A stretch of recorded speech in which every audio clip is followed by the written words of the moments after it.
21 বিধানসভা নির্বাচনের পর থেকে বাংলায় 100 দিনের কাজ বন্ধ। কাজ করিয়ে নেবার পরেও টাকা মেটায়নি মোদী সরকার। নিজেদের কোষাগার থেকে টাকা মিটিয়েছে রাজ্য সরকার।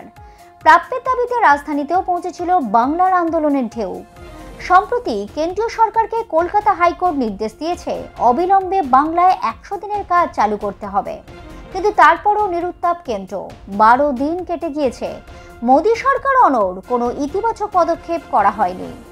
বরাদ্দ ঘোষণা, শ্রম দিবস জানানো, মনরেগা আইনের আওতায় দুর্নীতির অভিযোগের প্রেক্ষিতে আরোপ করা 27 নম্বর ধারা এখনো পর্যন্ত প্রত্যাহার করা হয়নি।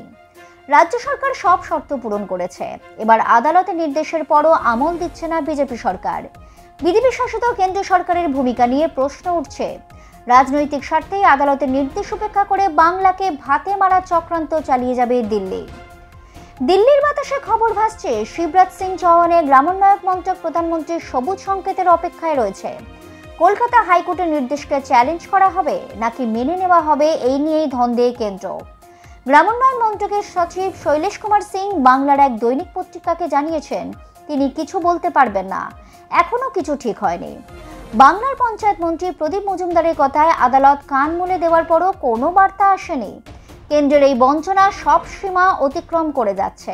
সোমবার গ্রামোন্নয়ন সংক্রান্ত সংসদীয় কমিটির বৈঠকে বিরোধী সাংসদরা দাবি তুলেছেন, বাংলায় 100 দিনের কাজ আদালত নির্ধারিত 1 আগস্ট থেকে শুরু করতে হবে।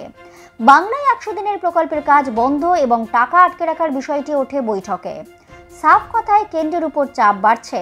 এখন দেখার, বাংলাকে বঞ্চিত করার ফন্দি থেকে মোদী সরকার সরে আসে কিনা।